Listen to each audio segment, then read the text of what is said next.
In this lecture, we'll see how a module can be written as a sum of indecomposables.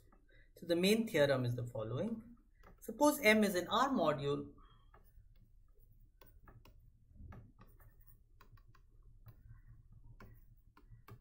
that satisfies the descending chain condition.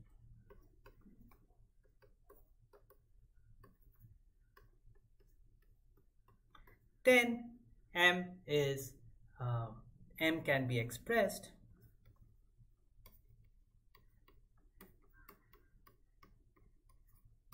as M1 plus Mk, where each Mi is indecomposable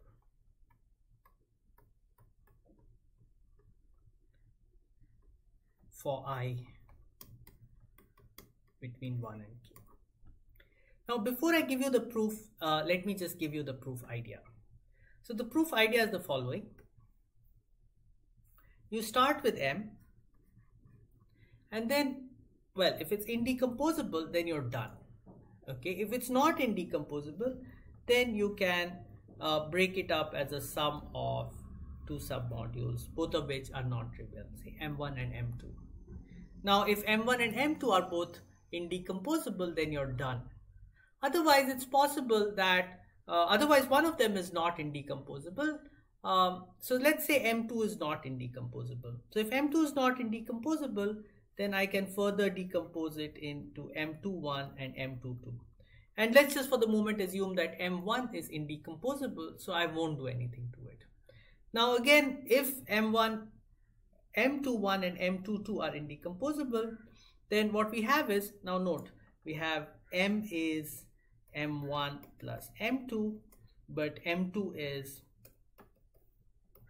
M21 plus M22, and well, you need to prove a certain associativity property of direct sum decompositions, which says that you can remove these brackets. But it turns out that M is now a direct sum of M1, M21 and M22. And now if these two were M21 and M22 were both indecomposable, we would be done. We would have a direct sum decomposition of M into indecomposable modules.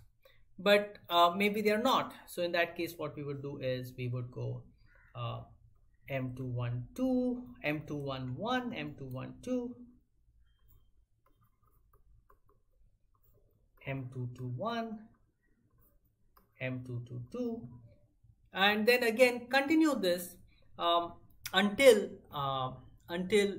you know, the process must well, either this process goes on indefinitely or it must stop after finitely many steps. We'll see that the descending chain condition will ensure that this process stops after finitely many steps.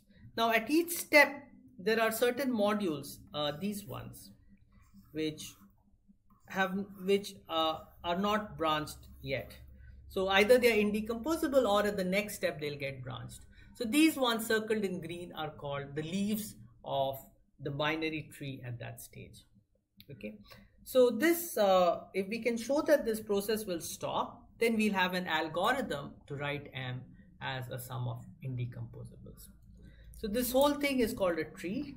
It's called a binary tree, and these nodes which are which don't have any branches, these are called leaves.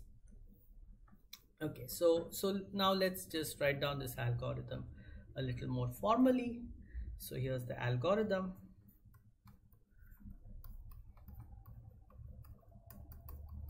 And we'll show that this algorithm stops by using the descending chain condition.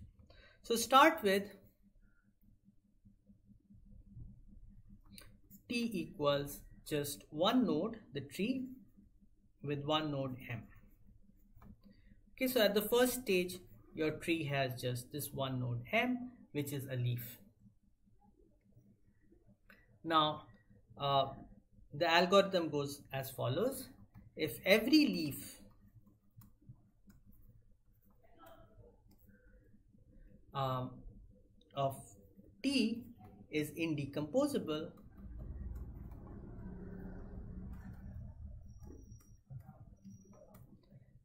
T is the direct sum, M is the direct sum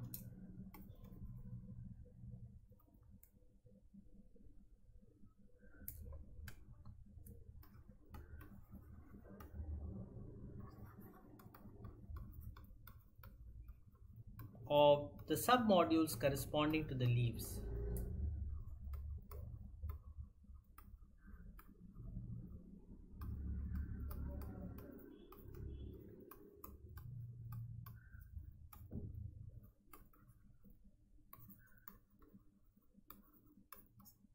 And then you stop. You stop with direct sum decomposition into indecomposables. Else, for every leaf M star that is not indecomposable,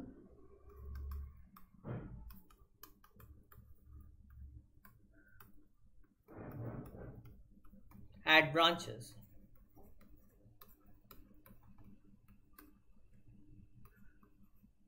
M star below M star, which is namely M star 1, M star 2, where M star 1 and M star 2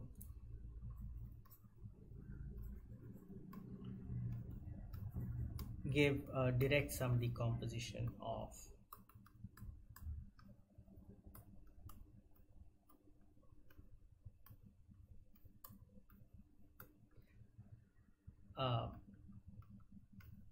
M star. Okay, so this algorithm just runs, and my claim is that this algorithm stops after finitely many steps.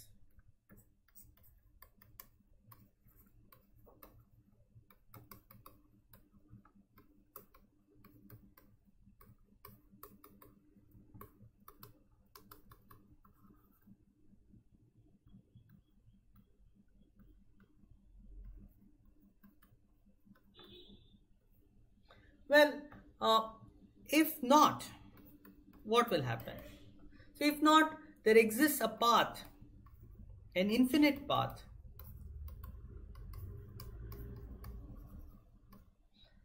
along the tree, consisting of nodes M containing properly Mi1, so it would be either M1 or M2, which properly contains Mi1, I2, which properly contains Mi1, I2, I3, and so on, where I1, I2, I3 all belong to the set 1, 2. And this would be a strictly decreasing chain of submodules which would not stabilize, contradicting the DCC.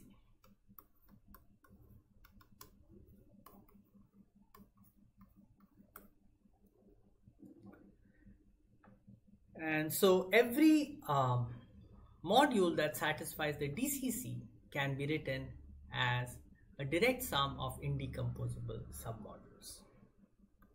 So this algorithm proves the claim. Let's look at an example.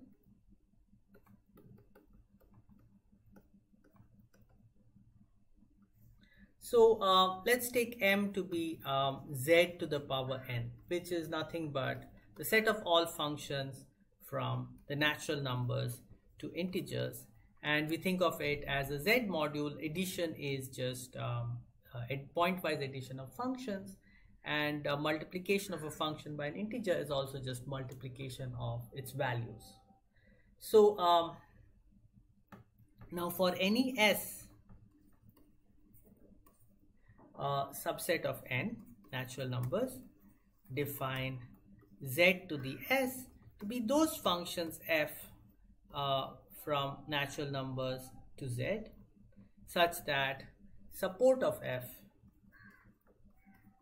is contained in S. That means f is 0 unless f of n is 0 unless n belongs to S.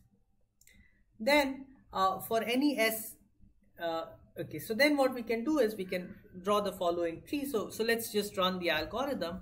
So M, well, M is not indecomposable because I can write it as Z direct sum Z subscript 2, 3, 4. This is the value of this decomposition. I'll just think of this as functions which are supported only at 1. And these are the functions that are supported at 2, 3, 4 and so on. And then this can be written as z direct sum z 3, 4, 5 and so on. And then this again can be decomposed z 4, 5, 6. So what this example illustrates is that when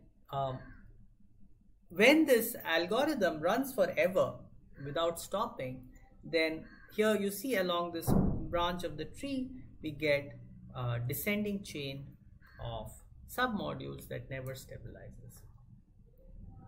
So the chain z to the n contains z to the 2, 3, 4, contains z to the 3, 4, 5. This violates the DCC.